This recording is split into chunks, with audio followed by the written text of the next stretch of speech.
પરમાત્માએ આપેલા પંચમહાભૂતના 5 ફૂટના રમકડાને ઓળખવાને માટેની geometry, mathematics અને સાયન્સ છે, વિજ્ઞાન છે, એ સાધના છે, એ તપશ્ચર્યા છે.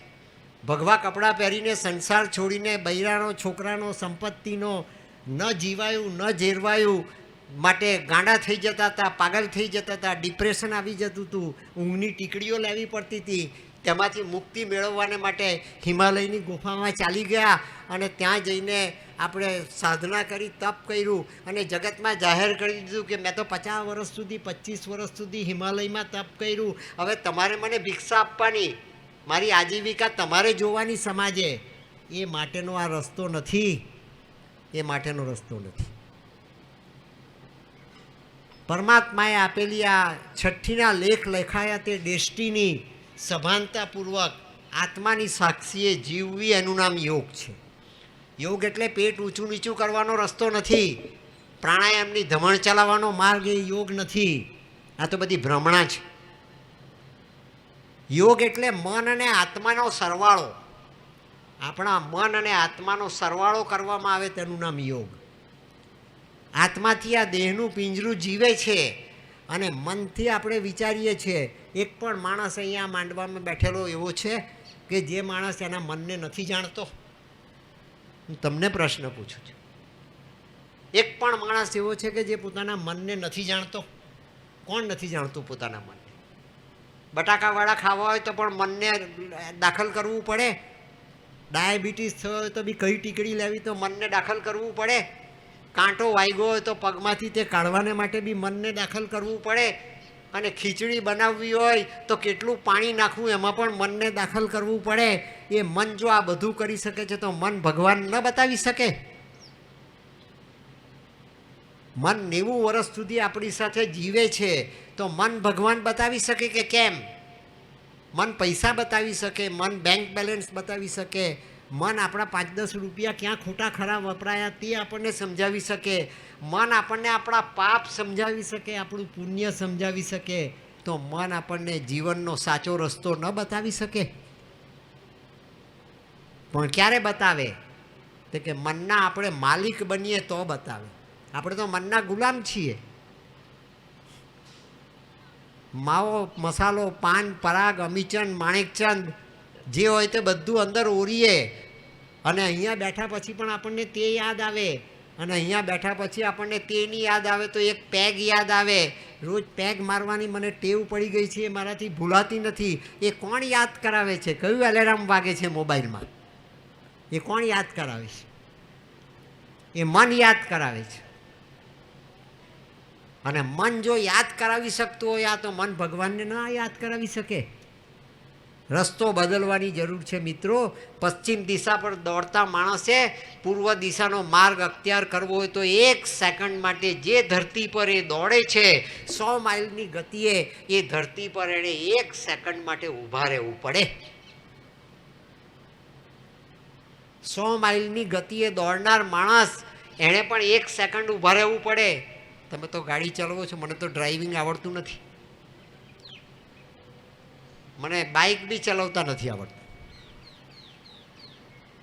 તમે તો કાર ચલાવો છો, 25 લાખની, 50 લાખની, 80 લાખની, 4 ચૂડીવાળી, પેલી બંગડીવાળી. એક કારને રિવર્સ લેવી, ભૂલી ગયા રસ્તો, ક્યાં ચાલ્યા તમે? તો કે મારે અહીંયા જવું હતું, અમદાવાદ જવું હતું ને આ કયો રસ્તે આવી ગયા? તો કે રસ્તો ચૂકી ગયા, તો મુંબઈ તરફ જવાય છે. તો શું કરવાનું હવે? અને અહીંયા બેઠેલામાંથી એક પણ એમ કહી શકે કે હું ક્યારેય જીવનમાં મારો રસ્તો ચૂક્યો નથી? એક પણ કહી શકે એમ છે? મારા સમેત હું અહીંથી કહું છું એટલે હું તમારાથી મુક્ત છું એમ નહીં માની લેતા. મેં બી પાપ કર્યા છે, મેં પણ ભૂલો કરી છે, મેં પણ પશ્ચાતાપ કર્યો છે. માનવ માત્ર ભૂલને પાત્ર, પણ જેણે ભૂલ સુધારી તે ભગવાન બને. જેણે ભૂલ સુધારી તે ભગવાન બને. આ વાત યાદ રાખજો. અને ભૂલ સુધારવાને માટે ભગવાને આપણને મન આપ્યું છે. પશુ પક્ષીને નથી આપ્યું, આપણને જ આપ્યું, માનવને. અને બે પગનો માનવ ભૂલ સુધારવાને માટે જ્યારે ભૂલ કરવાની પરંપરા બનાવે ત્યારે એનો અર્થ એ થયો કે તમે મનના સ્વામી નથી, તમે મનના ગુલામ છો. તો મનની ગુલામી કઈ રીતે દૂર કરી શકાય એને શ્રી અરવિંદે સાચી સ્વતંત્રતા કહી છે. એ લિબર્ટી, એ મુક્તિ. 15મી ઓગસ્ટે ભારતને જે સ્વતંત્રતા મળી તે સ્વતંત્રતા નહીં. મૃત્યુમાંથી જીવનને સ્વતંત્રતા મળે, પરમાત્માએ આપેલું આ રમકડું એ આપણા આત્માને અધીન થઈ જાય અને આત્મા ઈચ્છા કરે ત્યારે આ વસ્ત્રની જેમ આપણે આ રમકડાને છોડીને જ્યાં જવું હોય ત્યાં જઈ શકીએ. એવા પ્રકારની સ્વતંત્રતા આપણા આત્માની એ આપણું મન અનુભવતું થાય, એનું નામ મોક્ષ. એનું નામ મોક્ષ. અને તે મોક્ષ કઈ રીતે પામી શકાય એનો રસ્તો મહર્ષિ અરવિંદે બતાવ્યો. કોઈ અભણ બાપુએ કરેલી આ વાત નથી. ભક્તિ કરી, જ્ઞાન મેળવું, ભજન કર્યા, કીર્તન કર્યા, એ બધું કર્યું અને આપણને જે પ્રાપ્ત થાય એનું મન મૂલ્યાંકન કરે અને મન મૂલ્યાંકન કરીને આપણી જાત સ્વચ્છ થાય, આપણું મન સ્વચ્છ થાય, આપણો આત્મા પવિત્ર થઈને ઉપર આવે અને આપણો આત્મા પવિત્ર થઈને આપણા મનના સિંહાસન પર બિરાજમાન થાય. એને માટેનો આ રસ્તો છે. એને માટેનો આ રસ્તો છે. આપણું મન એ સિંહાસન બની જાય. આપણું મન એ સાપને પૂરવાનો કરંડિયો મટી જાય. આપણે તો કેટલા સાપ ભેગા કર્યા છે. દુનિયામાં સૌથી ઝેરીમાં ઝેરી જો કોઈ પ્રાણી હોય ને મિત્રો, સૌથી ઝેરીમાં ઝેરી વિચારો કે કોણ હશે? કાળી નાગ, તક્ષક નાગ, વાસુકી નાગ, કોબરા. પેલો હમણાં એક ટીવી પર કોબરાવાળો પકડાયો ને, તે જ સૌથી ઝેરી. અરે ઝેરીમાં ઝેરી કોઈ પ્રાણી હોય બે પગવાળું તો તે માનવ છે. સૌથી ઝેરી. દુનિયાનું ઝેર ઓગળી જાય મિત્રો, માનવનું ઝેર ઓગળતું નથી. તેથી તો આ ઘમાસાણ ચાલી રહેલું છે. અત્યારે ઘમાસાણ ચાલી રહેલું છે. આપણે સુખી છીએ આ નાના સરખા ગામની અંદર.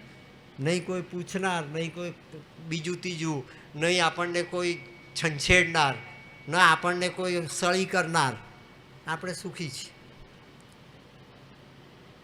અને સુખી હોય તે જ આવું કરી શકે, નહીં તો કોણ કરે? જે દુઃખી હોય તે તો હાય હાય હાય હાય કરીને સવારથી રાત લગી એને ઊંઘ પણ નહીં આવે.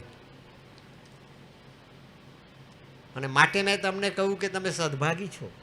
આ ધરતી પવિત્ર છે કે એ ધરતીએ પુકાર કરી તો માતાજીએ જેને માથે ચડાવી હતી એ 24,000 પંક્તિનો આવતીકાલનો મહાગ્રંથ એને તમારા ગામ સુધી મોકલવામાં આવ્યો. અને બીજું કંઈ નહીં તો આપણે પોથી યાત્રા કાઢી.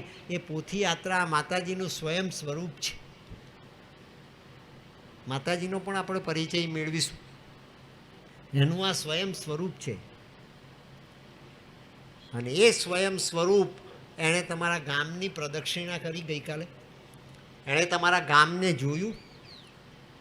એણે તમારા ગામને ના દર્શન કર્યા. આપણે શું જોવાના? ભગવાન આપણી સામે આવી જાય તો પણ આપણાથી ઓળખાય ખરો? આપણે આપણા પડોશીને નથી ઓળખી શકતા. મા બાપ એના દીકરા દીકરીને નથી ઓળખી શકતા. મા બાપ એના સંતાનોને નથી ઓળખી શકતા.